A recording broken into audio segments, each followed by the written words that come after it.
turn it on if you can. Yeah, we've turned it on. It's not easy to do, but we're going to see if we can turn on Don Sherman with his partner Harry Northup. Always turned on. Always turned on. Harry stays turned on. Don is one vibrant man from the Bronx. Don't ever try to put no minimum on this guy right here. He stretches out. You got to love the Bronx. Have you been there, Harry? I got lost. You got lost in there? Yeah, I guess you could get lost in the Bronx. So that you don't ever feel lost there because everybody's lost. Just go up to anybody in the Bronx, say, "Where are you?" "I don't know. I'm lost." I was a Yankee fan my whole life. I went up there, 161st Street. I'm sitting there in the 6th inning. I bailed. This is like 1966. I was bored, so I got back on the subway. That was the only time I was at the Bronx. Oh no, the 161st Street, the Yankee Stadium. Oh, you haven't been there for? Walk around the Bronx once you're up there. I was afraid. Oh, you got to go there, have some Italian. You know what? Go to the Italian deli. People should say, wherever they've been, they should say what year they were there. 1966. Nah, the Bronx in 1966 is not the Bronx. Cab drivers don't like to go up there. It's the Bronx too is 1950. You'll see the Bronx. I think the Bronx ended in the 50s. It started to slowly become a whole different thing, and now there's a whole other thing. Oh yeah. You know? It was amazing, the Hispanic influence. Like Puerto Ricans there. On the east side of Manhattan. Spanish Harlem. They turned those streets into fiestas. Before you know it, there were boom boxes on the windows. Oh yeah, everything's a party. On the stoops of the brownstones. And the Puerto Ricans wearing their chartreuse and their yellows and their greens. They brought such life. And the blacks wearing their reds and their pinks. Yeah, I love oh God! I'm losing it. The genius drew a blank. Yeah, I drew a blank on the comedian. Spanish Harlem. Our rabbi comedian, Jackie Mason. Jackie Mason, who did this routine on watching community television, cable access in the Bronx. He says you turn on the Jewish channel, and he said there'll be two guys arguing. Goddamn this, and they're arguing about Israel, they're arguing about religion, and you switch over to the Puerto Rican channel, and it's cha-cha-cha, cha-cha-cha, they're partying. He says, I go back to the Jewish channel, argue, hate venom, and I switch back, to the Puerto Rican channel. Doesn't matter, anytime, day or night, and they're partying. They can do that too? They can cha-cha in that era where they had the great bands like Prez Prado, yeah. I worked the Apollo with Tito Puente. Did you? Yeah. My wife's last name is Prado. Cherry pink and apple blossom white. Tito Puente, yeah. Oh, Paris, but Prado is there. Yeah, she spells it the same way. Prado. Cherry pink and apple blossom white. That was around 56, 58, somewhere there. You're exactly right, 56. We grew up on those. Yeah, that was when I was working in the Catskills. Every hotel had a band. Yeah. Did you ever work on a tennis table for a stage? The Catskills. Tennis table? Ouch. Where they take down the table tennis and put it, you stand on that. Boy, that'd be pretty rickety. Oh, gosh. I worked in dining rooms, I worked in lobbies. Well, here's something I bet you never did. Years ago, the Improv used to be on like 300 block of Broadway Santa Monica and Santa Monica Boulevard. Okay, they had yeah. Okay, so we went out there and they asked some poets to go out there. You know what we got paid? We got paid a half a chicken. So whoever said, boy, that was a good job. We got a half a chicken to do a poetry reading. You couldn't eat the steak or the shrimp. If you were a poet, all you could do was get the half a chicken. Well, that's to keep you humble. A poet is not good. Yeah, to keep you in line. I mean, the steak is for the 1%. You Come on. either have to be poverty-struck or super wealthy, like an English lord or something in the old days, to be a total poet. Yeah, or a Mormon banker. A Mormon banker. Yeah, that's kind of rich, Did you know that Harry Reid, the House Majority Leader, was minority leader, sheriff of Las Vegas? Yeah. And did you know that he was a boxer? Yeah, he was a serious fighter. He was a Mormon. Yeah. A cop. A serious fighter. Mormon. Yeah. You wouldn't want to cross his path. And he talks so quietly. Because he can. So nebbishly like, and yet it's amazing. Do they actually wear that certain type of underwear, the Mormons? Why? Do they wear certain kind of underwear? No, that's what I heard. I never knew that. They all have a certain type of underwear they wear. What is it? How did you find out about it? Well, it's the same thing. They're talking about what Mormons do. Body's a tabernacle of the soul. And they wear a certain type of underwear. Yeah, except for Mitt, his are silk. He has them flown in Willard, for yeah. Paris. Yeah. His first Willard, name was yeah. Willard. Willard has them So flown they're in. so disciplined in every way, and yet they'll have wives. You can have as many wives as you want.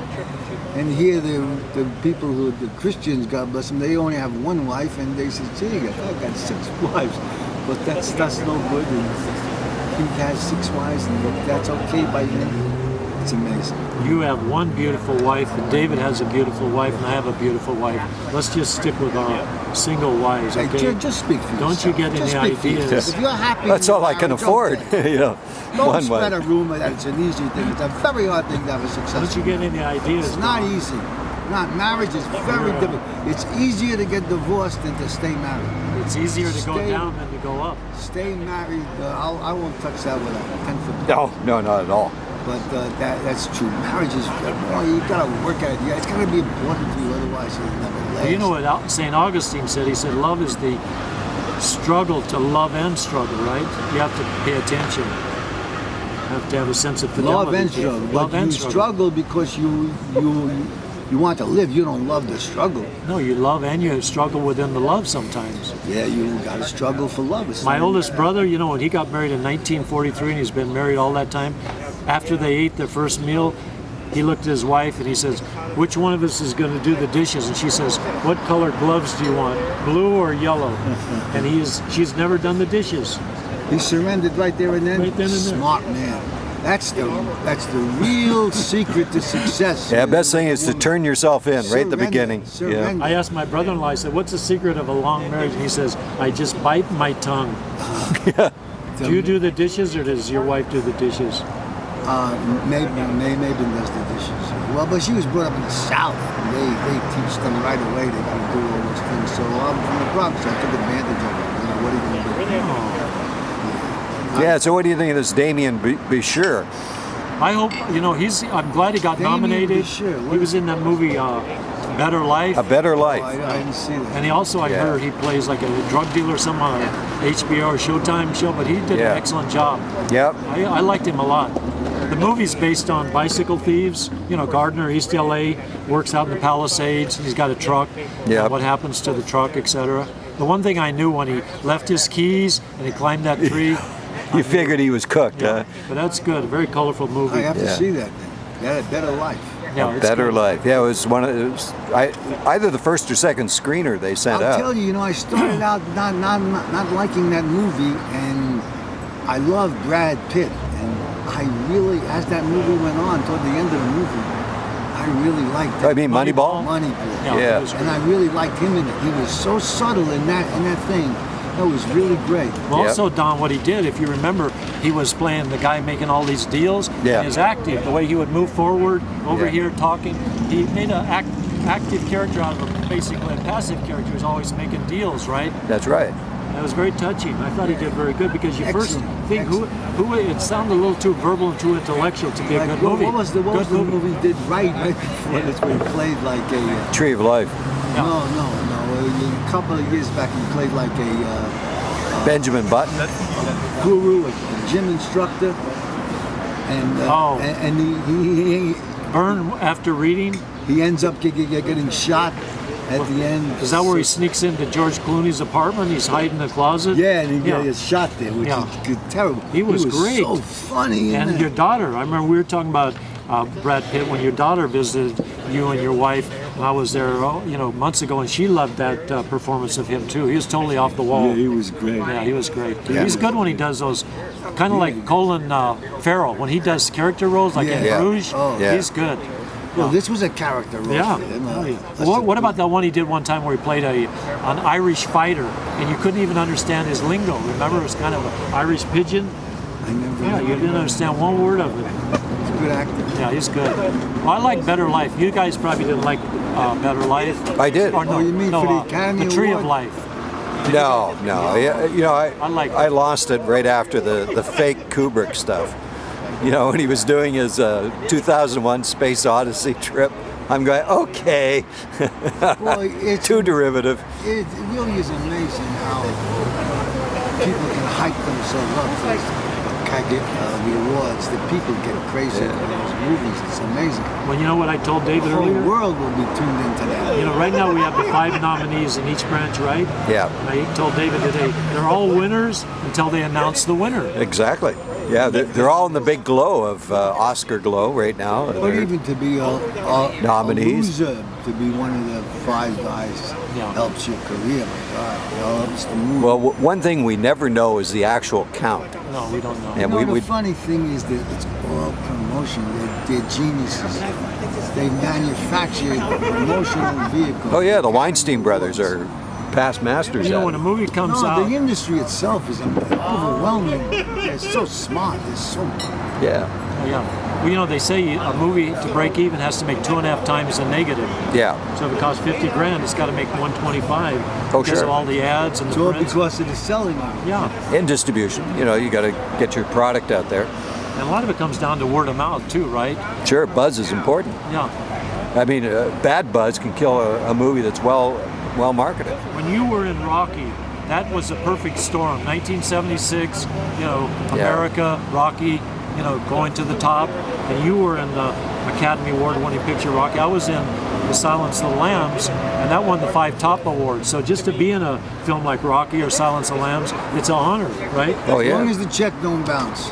You made a lot of bread on that. Don't mention the IRS might be looking for you.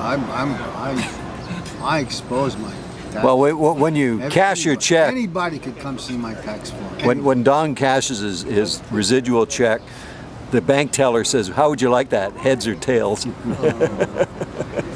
Nothing like a bad joke to make the rest of the show look so. You're the comedian here. No, everybody's Everybody. Everybody's Yeah. a comedian. Well, you're the funniest guy. In the Bronx, everybody in the street is a comedian. Matter of fact, everyone in Manhattan's a comedian. I think the fast pace of the whole thing makes you either get funny about it, or you get mad at it, or you're fighting it. But it breeds humor. Almost. One thing I notice about you is you're very much living in the present. Like sometimes I'll bring something, you say, "Oh, that was yesterday." You know, move on, right? Yeah, You well, do something yes. and then you let it go, right? And you go on. If I can, definitely. I learned that too. I'll never forget an old lady told me in the Catskill Mountains when I was a kid, and I dropped a tray. And she says, "Keep walking." Keep walking. Don't stop. There's 5 other ladies. They don't know who dropped that tray. Just keep walking. And I said, "Really?" Just walk. It's like you didn't even do it. The whole tray fell off. I said, "I'm walking. Just keep going. Someone's got to pick it up." Well, that's what they told the chairman of Lehman Brothers. Just keep walking. I'm walking here. Yeah. $7 trillion just It's vanished. so hard to understand. Keep Why does walking. money disappear? They don't know what happened to it. Billion, where is it? Yeah, where did that money go? Yeah. What about the new guy that Obama appointed? He was I can't remember his name, Cordray? but he's the guy who used to be on chairman or some big CEO of Citibank who was betting against all the things they did. Cordray. Is that his name? Yeah. Well, aren't all the what are those people? They call them the people that bet against something, hoping it'll fail. Hedge fund or something? Hedge fund, yeah.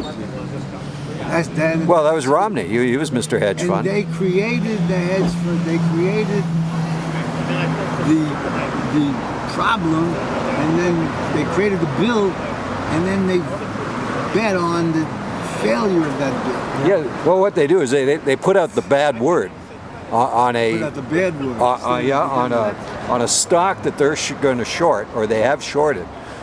They'll start putting out the bad By press. shorty, what do you mean by short? I don't know. I heard that a lot. I don't know. Oh, okay. They buy a short option that they get to sell at a high price, so it's a guaranteed high price, and then they short the stock and they make the spread as a profit. See, now even though the stock has dropped. Do you understand that? I No, don't he's a understand lot that. smarter than I am. But you didn't Many understand things. that at all. I don't understand anything. But when you take a short Well, position, what you want is the stock to fail, because then you make a huge profit on By taking where a you. short position, what do you mean? Well, what it means is you get paid the difference between what it was the day you bought the contract. Let's say it's $1 and the stock drops to 50 cents. Well, you made 50 cents on every share That you bet against. that you bet against. Goes in your pocket. So that's why these hedge funds short everything. So they'll buy. Let's say they buy Citibank, and they load up, buy a couple of million shares, and then immediately they say, "Hey, Citibank's in bad shape. They got a bunch of loans are going to default in Brazil on Citibank," and the stock takes a nosedive, and they're in a short position. So they win either way. Yeah, they win. You know, money, the making of money really extracts a great toll from people. People who are in the money business, like what's his name, Trump said, the purpose of money is to make more money. Yeah. So a gerbil constantly dealing in money, that must extract such toll. That's such a nerve-wracking industry. Well, also right now, I mean, I don't understand it like David does, I'm sure, but the Treasury Department, through an intermediary, is printing more money, right? Yes. I don't even understand it. You know what I mean? How can they just print more money? To the Fed. They don't. Yeah. And they buy it up our debt. They buy up our debt and they print more money, but through an intermediary. Yeah, the Fed.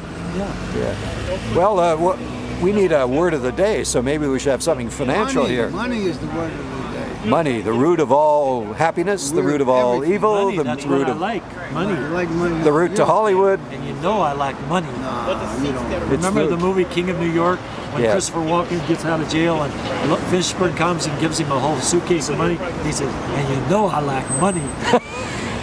He's good, Christopher Walken. Sure is. Okay, everybody, we'll see you again tomorrow. Thank you, David. Thank you, Don. Thank you. Bye-bye.